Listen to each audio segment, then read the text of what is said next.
sugar apple. You can see the papayas there, obviously.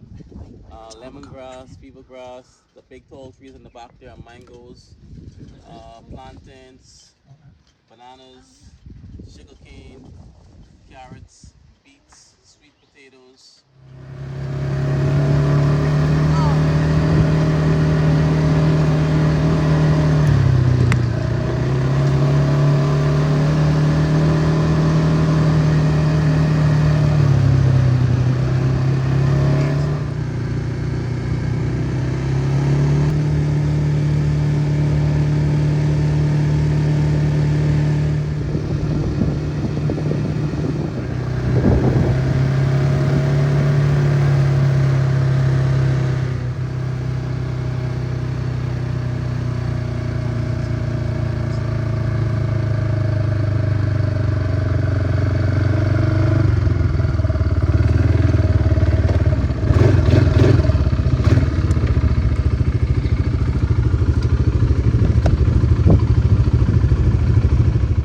Alrighty, folks. So this is one of our historic landmarks here in EXUMA, and so you can come on up with me up the steps, and I'll share some information with you. All right.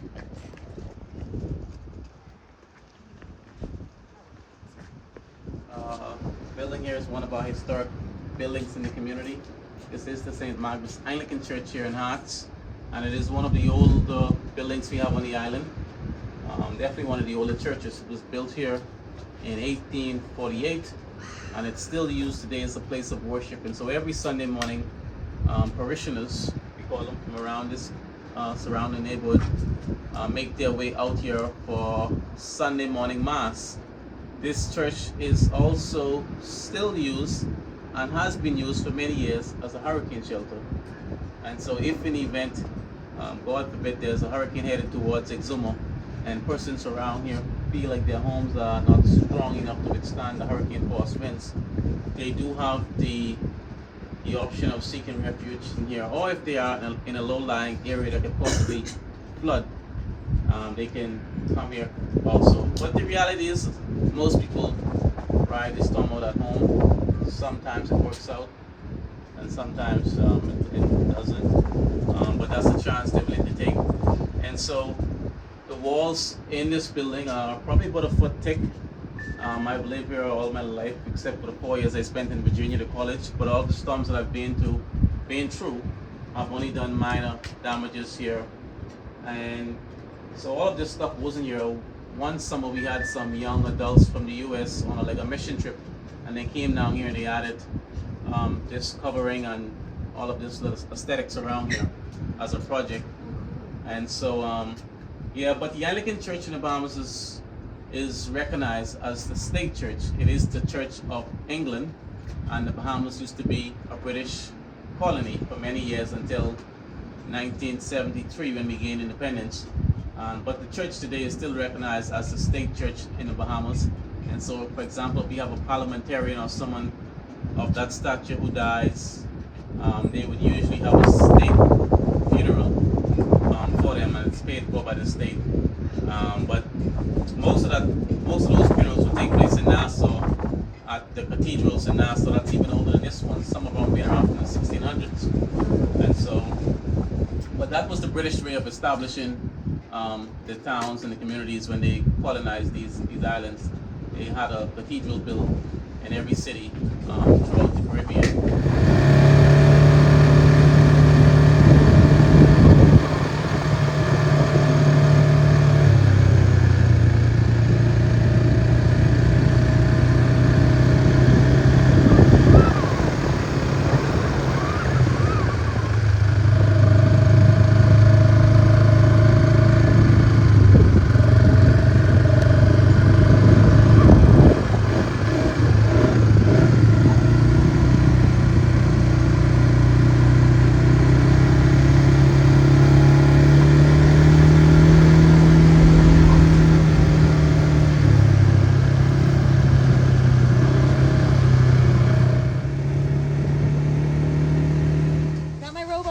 Charlie. I thought that dude was real. That's really funny. I was like, I'm so sorry I didn't take a picture of you. I gotta just stand that way. seen the actual animal. Yeah, I wish tide was, if tide was a little bit lower, Shells on the back. I would have taken you out for the flocks when we get down there. Yeah. You can see them in their natural habitat, still alive in the shells. Yeah. We'll see when we get down there.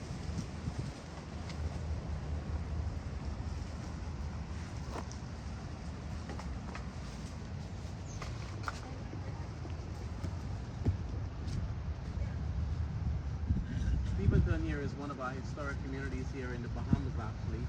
It's known as the home of Pompey. And so Pompey was one of the many slaves working the soil right here in the 1800s. Of Lord John Roll. And so Lord John Roll had 5 plantations here in EXUMA. He was the largest in the Bahamas at the time.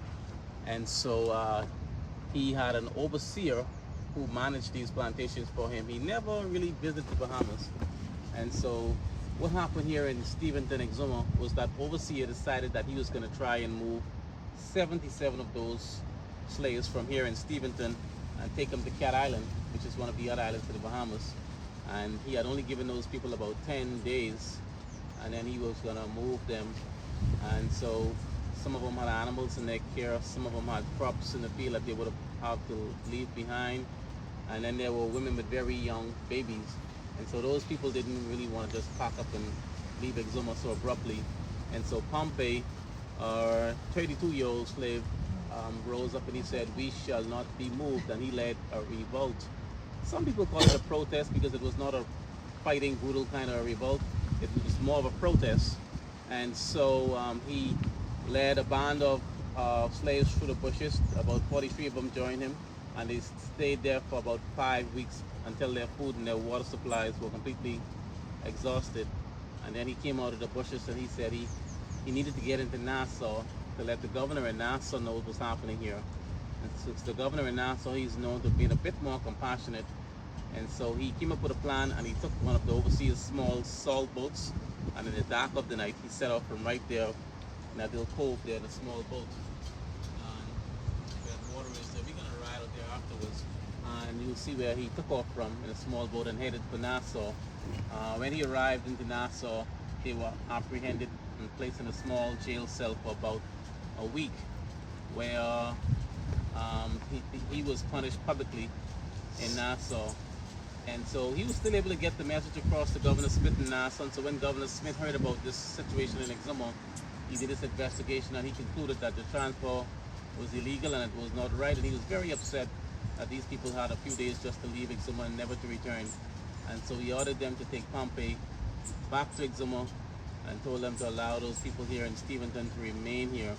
And so Pompey returned back to EXUMA to celebrations and our heroes welcome. And so he became recognized in Bahamian history as a hero, because if it had not been for him, those people would have been taken away from EXUMA, never to return. And so a lot of the people you see around here today in this community, they are here because of what he did, probably including myself, because my father is from this community. And so this was in 1829 when he led the revolt. And so by 1838, August of 1838, the British had fully emancipated slaves here in this colony. And so just keep in mind that the Anglican Church was established there in 1848. Slavery was abolished in 1838, so just a few years afterwards. In fact, before that church was built, we are told that a church school was built first, because many of the locals were coming out of slavery and they were a bit illiterate and unable to read the scriptures and the hymns, and so a school was actually built first, and then the church came afterwards. But anyway, so Pompey, this is the community that he was born and raised right here. And so Lord John Roll, interestingly enough, had a fairly good relationship with his slaves here in EXUMA. And in fact, it stated that the boat that Pompey would have used, he had possibly built that boat himself and used it many times to fish around here, because Lord John Roll was not a harsh plantation problems. But Lord John Roll got word that the British were going to emancipate the slaves, and then he was also losing from a business standpoint, because the cotton here wasn't doing very well. And so he was spending about £5,000 and only gaining about 100 plus pounds back from it. So it was a losing thing for him, so he didn't really bother too much or care too much for the plantations here. And so what he did is when he decided to move away from slavery here in EXUMA, he granted all of his land to his former slaves. So every piece of land, all the plantations that he had here, he turned it over to those people. And so those 5 communities that he had plantations, the lands are in the hands of those people today. That's Steventon, Rollville, Rolltown, Mount Thompson, and Ramsey. All right, and so those are communist communities governed by those people. And as long as you can prove your lineage, you are entitled to land in those communities, and you can pass it on from generations and generations and generations. And so what those people did is they took Lord John Roll's name, and so his name Roll became the surname of those slaves here in EXUMA, or those former slaves. And so that's why many of us, I said us because that's my surname also, many of us in EXUMA today carry the surname Roll. It doesn't mean that we're all related, but it's the name that they took after he had granted them all the land back then. And so you may see Rolltown, Rollville, you may see businesses, Rolls Air Conditioning, Rolls Liquor Store. It doesn't mean it's one family, it's just that the name is very common here in EXUMA. All right? And what was this building?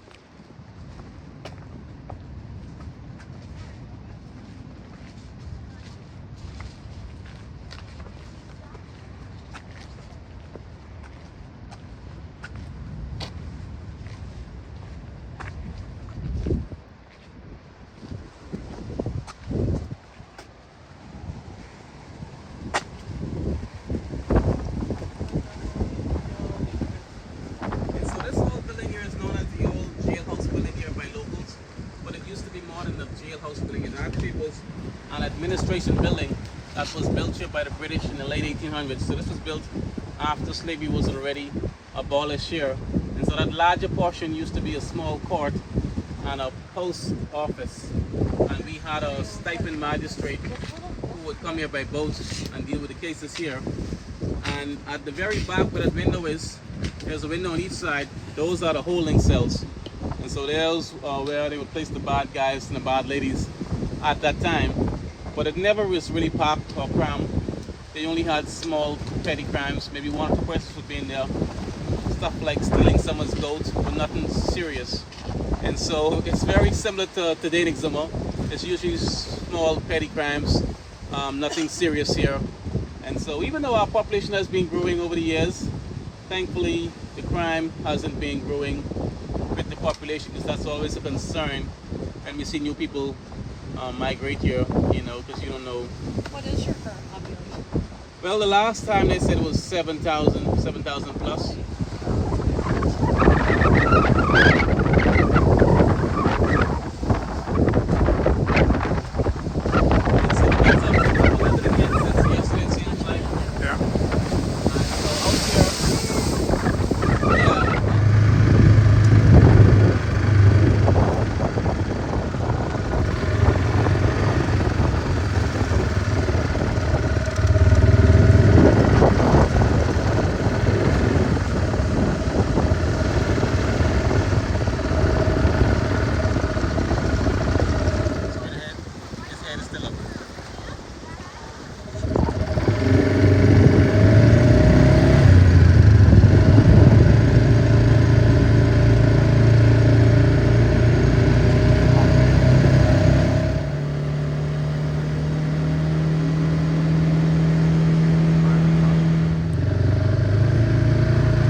Black dog there, he protects these chickens. Yeah. Because he grew up with them.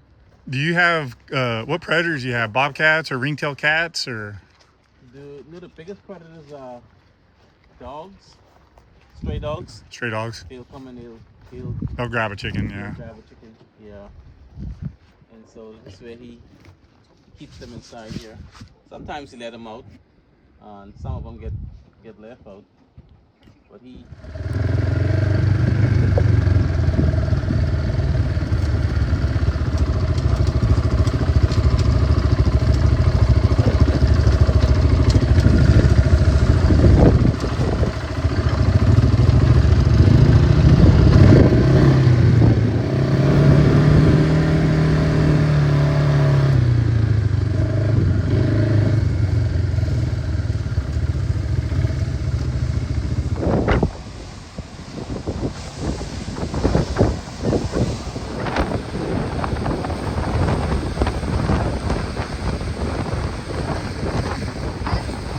They get there on the point. Yeah.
Mm-hmm.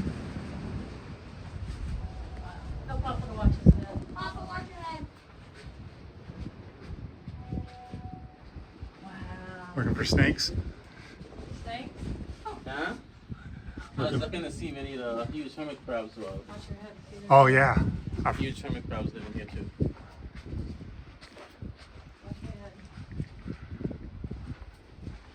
So this cave is one of our little natural caves here. We have a lot of them, and there's actually a large one at that off the beaten path. We went to the beach on the rock side there. What is Down. this? A global? A cave. But sometimes the one used to come up. Yeah, many years ago, just used to have one.